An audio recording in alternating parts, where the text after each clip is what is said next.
on this computer recording line. Okay, so grab a T, grab a T, grab a T. What is inertia? Moving through space with what pushing down? Awesome.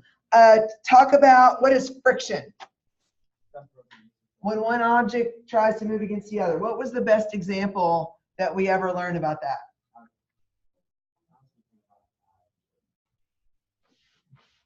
How about pushing a football sled? Yeah. How about doing towel pushes? Ugh. Yeah.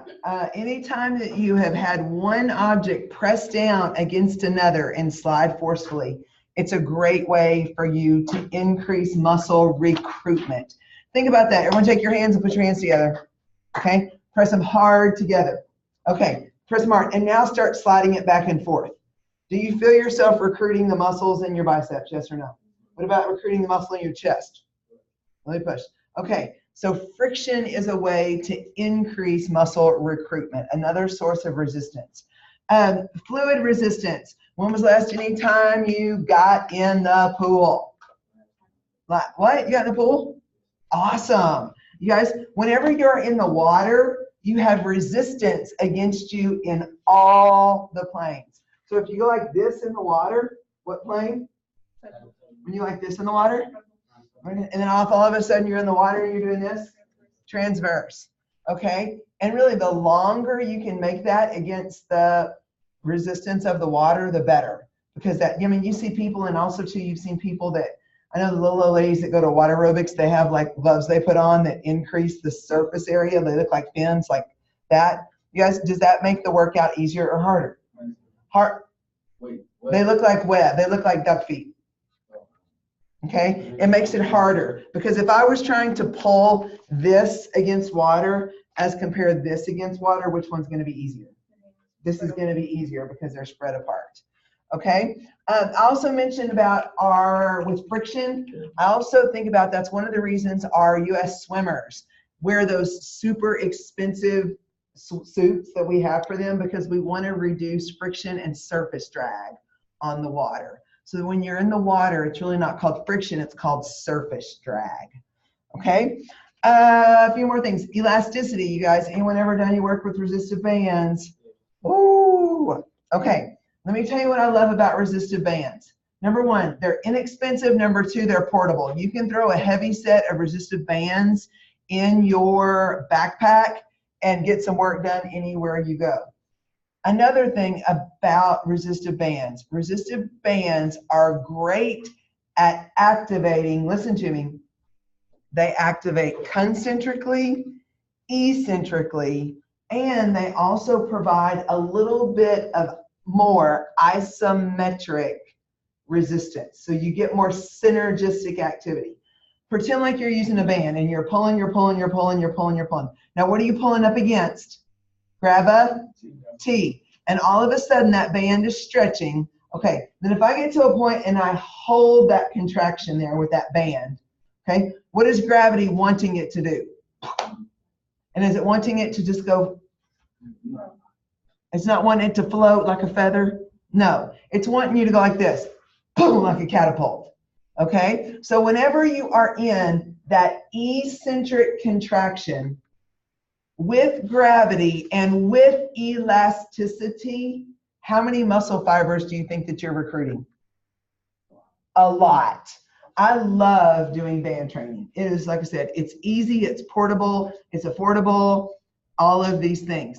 And it activates concentrically, eccentrically, and isometrically against, grab a T.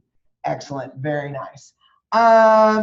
Any other questions about the different sources of resistance? Nope. All right, so let's talk about a few things. Holy cow, let's talk about your back. I'm jumping in on page 38 so that you now know where we are. Okay, page 38. What would you say the percentage of Americans that experiences back pain is at any given time? You really think that only 25% of Americans ever say they have back trouble? Oh, I thought you meant like 65. Okay. Yeah. They say that 75 to 80% of Americans have some sort of back trouble at some point in their life. And that's due to all of that stability that we don't work. We've been talking about stability. So here's what we need. Stand up and let's play a game. All right. So now I want you to think about your hips, okay? And when you think about your hips, okay, what kind of people are you? Okay. Now, number one, what kind of joint lives around your hips? Multi-axial joint.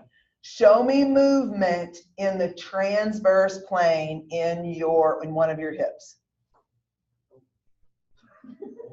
Okay, now that's not really movement in your, okay? So yeah, so yes, Malik was doing this. I mean, he was moving his hips. He was really moving, what were you really moving? Your torso. Okay, so show me transverse movement in the hip joint. Okay, no, just rotation. Okay, very nice. Now show me movement in the frontal plane in your hip. Okay, now show me something in the sagittal plane in your hip. In your hip, from your hip, from your hip. Very nice. Okay, so now, do you have a complicated joint right here, yes or no? Yes. Complicated. So does it have a ton of mobility? Yes. Does it have a ton of stability? No, because of the movement potential. Now, here's what we know. Because of the instability in the hip, we sometimes set ourselves up for pain in the back. Now, as we start to think about your hips, and I want you to take your pointer fingers and your thumb, and I want you to put them right here on the top of your hips. So you feel your iliac crest right there, and then you feel the posterior part of your hip. Okay, now, what we know is the hip sits pretty darn level when you're functionally correct. Okay, again, think about it like a bucket of water that is brim full. So if this is completely full of water, okay, now we see people in different situations where they have anterior pelvic tilt. So if all of a sudden I was to tilt my pelvis forward, and if it was a bucket full of water, where would the water spill? On my toes or on my heels? Does it make sense? So anterior pelvic tilt spills water out the front.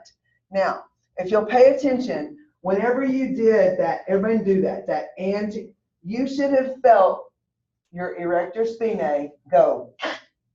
You should have all of a sudden felt low back pain. Move your hips, not your torso, just your hips. There you go, practicing hula dancing today. Okay, so again, if you spill your water out the front, is that anterior or posterior tilt?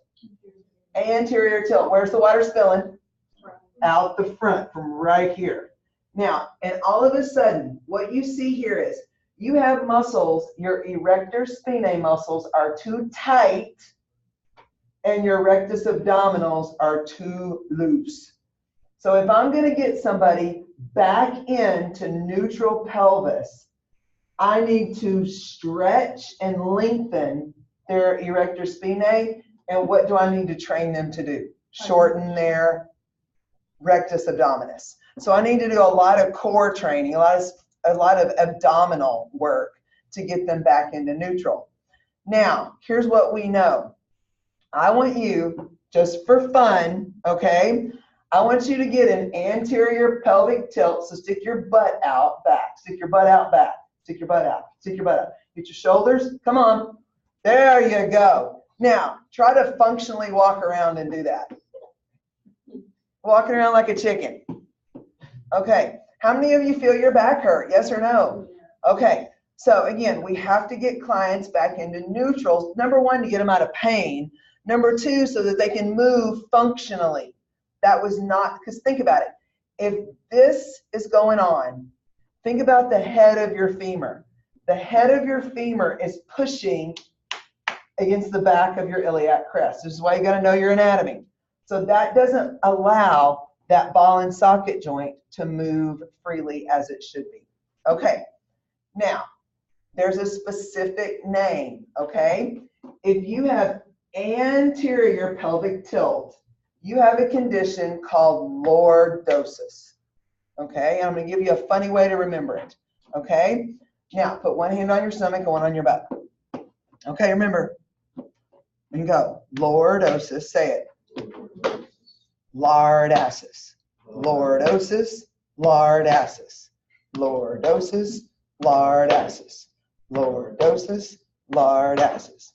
Okay, now, so if we see anyone and you'll hear them say they have a lordotic curve, that means they are way tight here. And they're, okay, now think about this. Whenever females get pregnant, okay, here's a question. If this were to go out, what is now pushing on this surface area? Gravity. Okay, so if all of a sudden this is sticking out and gravity is pushing here, it puts me into that lordotic curve, which is why you hear so many women say that their back hurts because of that. So really think about that lordotic curve. So if you're that athlete's trainer, what are you going to spend a ton of time stretching on them? That erector spinae. Don't just say back, okay? That erector spinae. Really stretching that thing back out. Okay? What's that called? Lordosis. Okay? Excellent. Now, let's do the exact opposite. Put your hands on your bucket. Now, all of a sudden, pretend like it's a level bucket of water. So you got it when you got it. Okay. Now, pour your water onto your heels. Okay. Now, this is when we start to see those little old people in the grocery store. Okay. Now, here's the whole thing. Think about gravity. Okay. Now, if you were to think about gravity, gravity is supposed to hit your head right here on the top and right here on the top of the shoulders. That's the only place that you're supposed to absorb gravity. But do we have fabulous postures typically as Americans or crappy postures as Americans? Yeah, not snappy, we have crappy. Okay, let's work towards snappy posture because that's how we're functionally efficient. Okay, so if I all of a sudden start, am I spilling water on my heels now or on my toes? I'm spilling water out of my heels. So if I go from here, simply, I'm trying to get to where the camera can see. If I go from here to here, did I increase the surface area that gravity is pushing on? Yes or no? Yes. All of a sudden, instead of getting gravity here and here, now I've got gravity pushing me in all these places. Hey, what device is killing us as far as this curve? Yes. Okay. Now, here's the thing. When you spill water out the back, it's because you're too short, too tight right here, and too long back here. So now when you have to strengthen erector spinae and lengthen rectus abdominis. Okay? Now, this right here, posterior pelvic tilt, is called kyphosis. Kyphosis.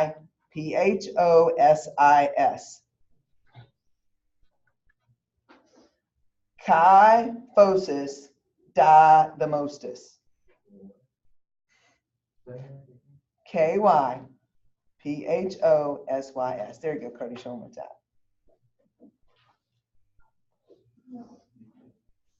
Okay, so lordosis, lordosis, kyphosis, diademosis.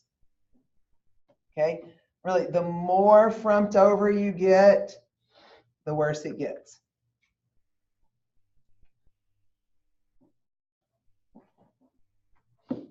Okay, and again, if we can't keep our athletes with functional, strong hips, they cannot do what we need to do. Because now, think about the way the hip looks. If I am in kyphosis, the head of that femur now is pushing against the back of my pelvis. Can it work and functionally rotate if it's pushing against the back? Okay, try the same thing. Get in kyphosis, get in little old person. Okay, now try to walk. Do you feel functionally efficient? Okay, pay attention. What's locked in? Your heels are locked in. And can you move functionally efficient when your heels are locked in? No, you can't. Okay, you can actually be more functionally efficient in lordosis than you can in kyphosis, but you really want your hips to be neutral. You really want that neutral hip. Does that make sense? Okay, so what is this? Lordosis. What is this? Okay, so if I have a client that has kyphosis, when you think about just the muscle in the front and the back, what do I need to strengthen? Erector spinae. What do I need to lengthen? Rectus abdominis. Okay, it's funny. If I see someone that has this posture, this specifically, one of the first things I have them do is to, number one, just get up against a wall. Because what's that going to finally get them back? It's going to get them away from here. Yes, I've trained clients before that were so dysfunctional here,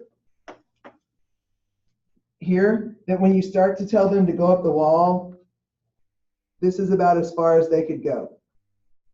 But if I talk to them about their hips and I started stretching them out, so did I increase or decrease the gravitational force that they were absorbing? Decreased it. Okay, absorb gravity the way you were supposed to. Okay, think about it. The sun should shine on your crown and on your shoulders. When the sunshine is shining on you different, you're functionally inefficient. Okay, so I tell people, when you look at your phone, look at it up here. I know that's weird, okay, but try not to look at your phone right here. Try to look at your phone up here, okay? Engage that deltoid, okay? I'm telling you, it's awesome. Okay? Okay, again, do that. Engage some muscles. Okay, now, some other things that happen as far as the torso. Y'all can sit down a second.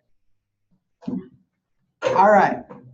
Now, if I say 7, 12, 5, 5, 5, what do you think of? And what's next on some people? Coccygeal. Very good. Excellent. Go. Okay, you thought about your spinal column. Now, here's what we know. We have to learn how to support that spinal column. And when we talk about that, I just want you to think about this. I know this is weird, but I'm going to give you this kind of analogy. I want you to think about your spinal column like a stack of Oreo cookies. And I know that's weird. And even go with double stuffed. Okay, if I come in and I stack double stuffed Oreos, one on top of the next, and then let's say all of a sudden I was able to take a wire and stab it right through the middle. So basically I had like a giant smile of Oreos. Do you see it? You see it. It's funny. Everyone can get this analogy. Okay. Now, here's why we have to think of keeping our hips neutral. Because if all of a sudden, think about this, cookie on cookie. If all of a sudden I am right here, what's this called? Lordosis. What did I just do to the cookies in the back? I just crunched them. And then if you think about the Oreo filling, or the filling like a disc that's supposed to be light and fluffy, what did I just squeezed my filling where? Out the front. The goal is to never have cookie on cookie, okay? Keep the cream filling floating, okay? And again, that's why you got to get the spinal column and the hips into neutral. Now, when it comes to athletes, we want them to learn how to engage their torso. Yes or no? Yes. Now, a couple things. There's this one thing called the Valsalva Maneuver. God bless you. Now, what the Valsalva Maneuver does is it encourages athletes. Now, these are highly trained athletes that I'm talking about. It encourages them to, whenever they are at the hardest part of their lift to hold their breath to create intra-abdominal pressure. Okay, so for example, if I am, let's say I'm trying to get a new max on my squat. Okay, now, and this would only be if I were a trained, seasoned athlete. Okay, so all of a sudden, but let's do front squat, because let's pretend like I have an injury at C7T1. Where would that be? Very good. Now, all of a sudden, all right, Bailey, we'll catch on the flip. All right, so if all of a sudden, now granted, my feet aren't really wide enough apart because I'm on a chair. Okay, if all of a sudden I am in my deepest squat there, what the Valsalva maneuver does is it would encourage me to get right here, hold my breath to create pressure, and then come up out of that. Now, the reason that we do this is to create torso rigidity. Think about this. If you were going to pour a concrete column, would you want the concrete to be soft in the middle or to be hard? You want that hard concrete. So that's what's teaching that athlete how to engage and hold and push up through that power phase.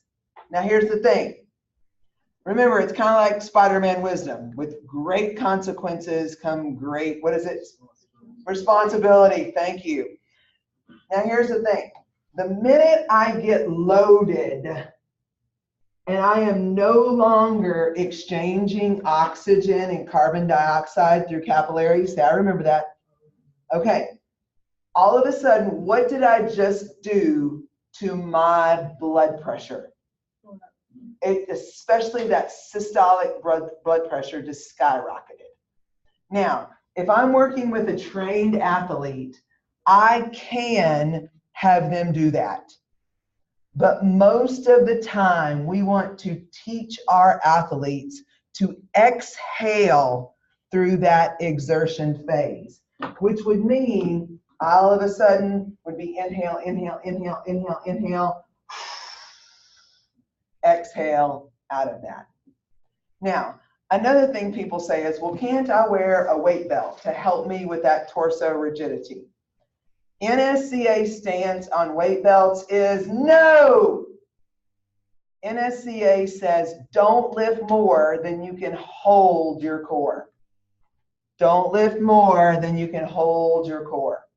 Because if you can't do it, that's not safe. It's not the responsibility you're asking to set yourself up. Again, it shows you a cool picture in your book, and it says it creates this intra-abdominal pressure, okay, that allows you to do that. They call it a fluid ball. It's not really fluid. It's really just you holding your breath and really contracting there through your diaphragm and all of that. Again, some people really, really, really dig it. But again, it spikes blood pressure. It spikes heart rate, increases risk. If I say DVT, does anyone know what I'm talking about? Deep vein thrombosis. What's that a code word for? A blood clot. Okay? It increases risk of blood pressure, DVT, stroke. So if all of a sudden you're training a new client, do you need to tell them to ever hold their breath? No. Okay? I just wanted you to know about that. All right, so moving on. We talked about the hip, we talked about the back. Let's talk about the shoulder. Now, what kind of joint does the shoulders, or does the, bad question. What kind of joint is the shoulder joint? Multi-axial. Stand up and show me movement in the frontal plane. Show me movement in the sagittal plane. Okay, in the shoulder. Now, show me movement in the frontal plane. Go with the shoulders. Now, here's the thing. If you're moving right here, isn't it beautiful? What other plane can your shoulders move in? Okay, now, here's the whole people. So what kind of people are you? Are your elbows moving in the transverse plane? No. Very nice. The elbows can only move in the sagittal plane. So now, this is a weird, tricky question. what plane is this? Frontal. Okay. Now here's the thing. I've heard people say, but Miss McKay, if I do this, this is my elbows moving in the frontal plane. This is not your elbows moving in the frontal plane, because what did you have to rotate to open to do that? You had to open your shoulder. Okay. So if you stop and think about it, this right here, you guys, is really the same thing as right here. It's just put over here. Okay. So what's the only plane that the elbow moves in? Just kind of like the knee. Excellent. So here's the whole thing. If the shoulder has not very much stability, what does it have a ton of? Mobility. Excellent. So here's the thing. Have a seat. Let's flip. Now, what I want you to be careful of is, as people are building shoulder strength, and you guys, I'm a shoulder worker. I love to work shoulders, and I wish more women work shoulders. Okay. I jokingly tell people that the more you work shoulders, the smaller your butt looks. Okay. Helps keep that nice frame of things. Work your shoulders. But here's what we know. Okay. Take your hand, put it right here. Okay. If I all of a sudden do an overhead press, okay, you have to be careful with this, because you have now rotated that ball and socket joint up, and you're actually underneath your clavicle.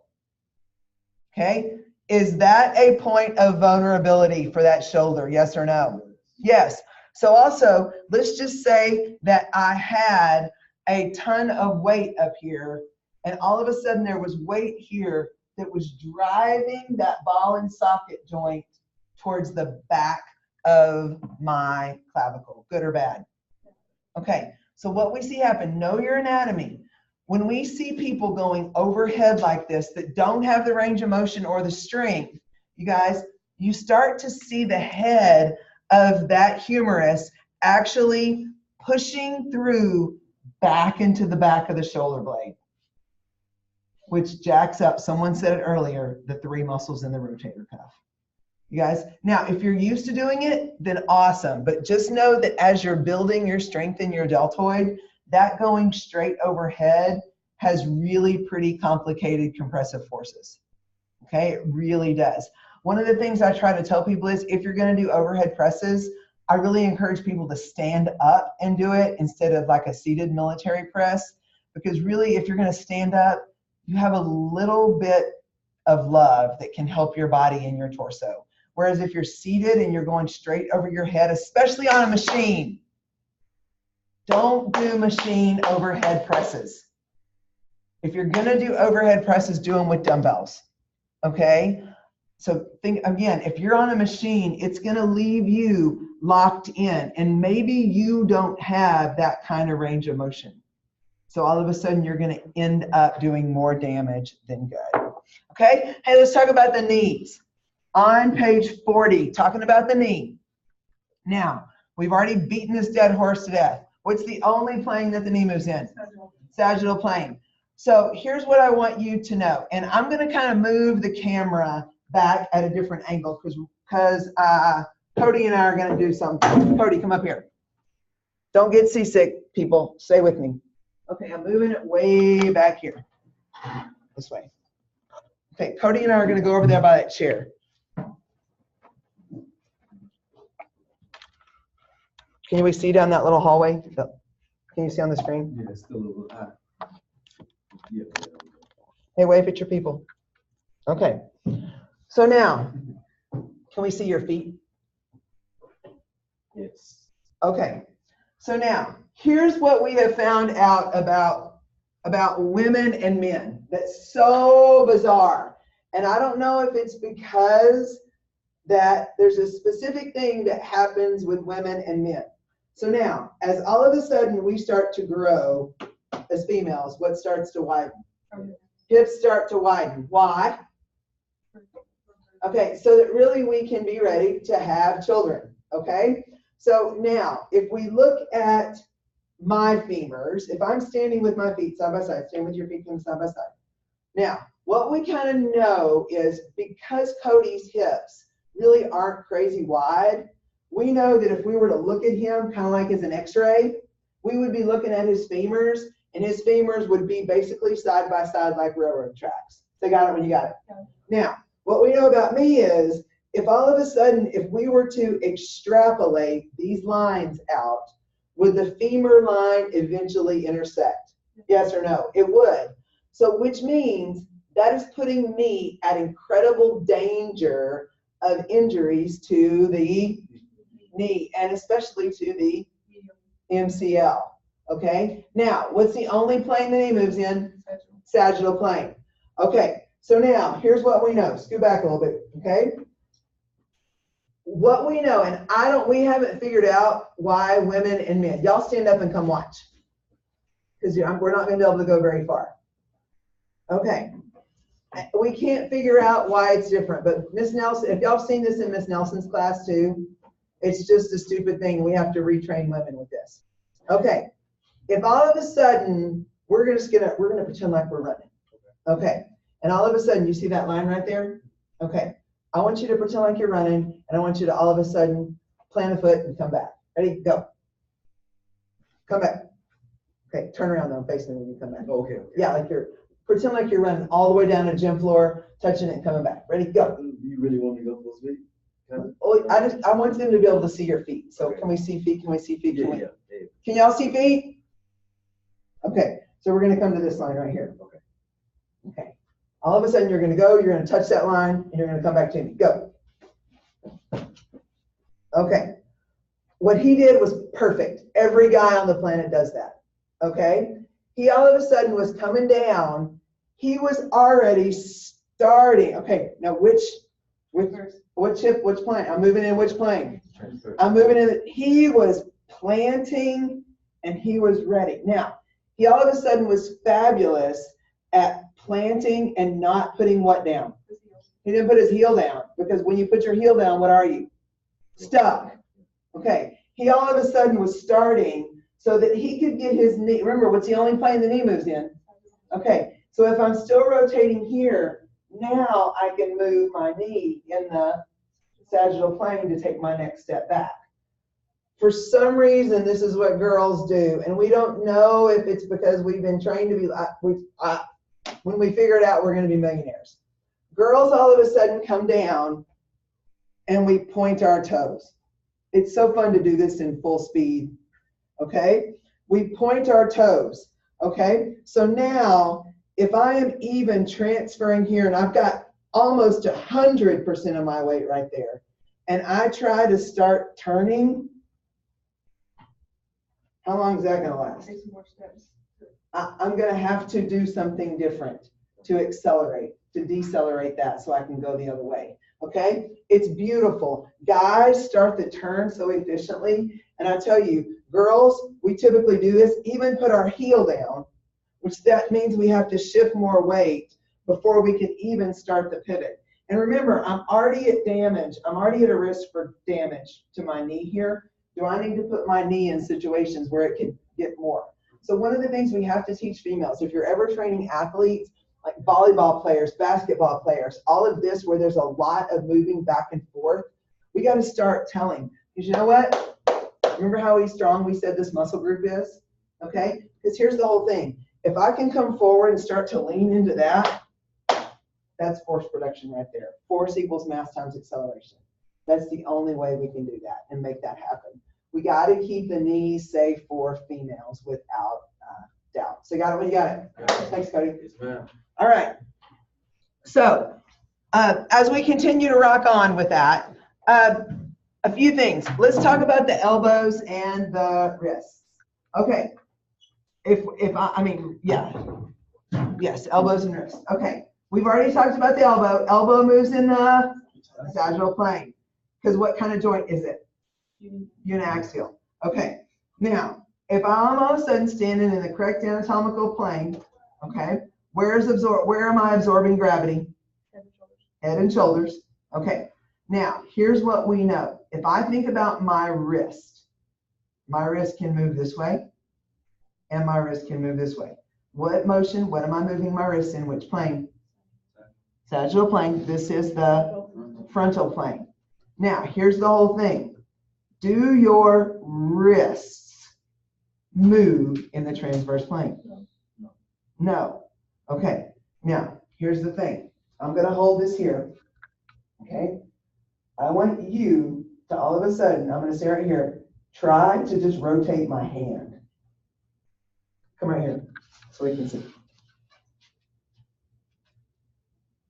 It doesn't move, does it? Okay, so here's my question. Let's say that I'm here. Now go ahead and, now if I rotate that way, is that rotation in the wrist? No. Where's that rotation coming from? It's coming from the shoulder. Okay, so here's what we need to think about. Thank you, dear. Here's what we need to remember. If you're doing something that is putting your body in a situation where it is, and you guys, you can see there's a little bit of motion there. You guys, okay, again, hold your wrist flat. Again, and push your thumb down, but try to push your thumb up. Okay, guys, you can see your wrist is really not made to rotate right there. So if all of a sudden we are doing something stupid with our wrist, you're going to understand why they start to hurt. Because we're trying to make our wrist absorb transverse plane torque, but they really were not designed to do that. But the beautiful thing is your body will kind of accommodate for that. Okay, so here's the thing. Let's just say you're doing, you got a power plane coming, and you're coming right here, you're coming right here, you're coming right here. So what plane am I moving in? Sagittal. All of a sudden, what am I in? What am I still in? Sagittal. What am I still in? Sagittal. Okay? That's why whenever you think, that's the importance of bar placement, your hand grip. Because if all of a sudden, let's just say you're too narrow and you're starting to flip this bar, I'm trying to make my wrist move in the transverse plane, and your wrists don't move in the transverse plane. Okay? We do say people wearing wrist wraps. Just do it the right way. Now, there is a reason for a wrist strap at times with like a deadlift, and that's just because if you're going to use a wrist wrap to help with your grip, it's okay. But don't use a wrist strap kind of as kind of like a weight belt. Don't do it. Don't think of it like that. Think about your wrist. If you use a wrap, think about it as a way to help increase force production. Okay? Which two planes do your wrists move in? Sagittal and frontal. Do they move in the transverse plane? No. Okay. Now here's the whole thing. That was sort of a revisit of, the work that I did last Thursday for you. Okay? So say thank you. Okay. So here's the plan. We have 2 days to cover chapter 4. Chapter 4 is intense on the endocrine system. Okay? You have to come to class tomorrow with a working knowledge of the endocrine system. So again, we will have Wednesday and Thursday to do the entire endocrine system, and then we will test on Friday. Okay? Test will be open probably, I'll do 6 a.m. to 10 p.m. on Friday. So kind of start to decide when you want to have your own, what time you want to set your game clock. I'll let you know more about questions. It'll still be kind of around the 100 question. There won't be as many from the other tests, but there will be some. We're going to always keep the mind of the athlete. We're always going to keep the energy systems, because that's what moves this beautiful machine. Okay? You guys, stay up with stuff. I kind of was hoping we could be ahead of schedule, okay, and rock this thing out. So God bless you all, and I will see y'all tomorrow. Come check in with chapter 4. All right. Spend some time training tonight. Bye, guys.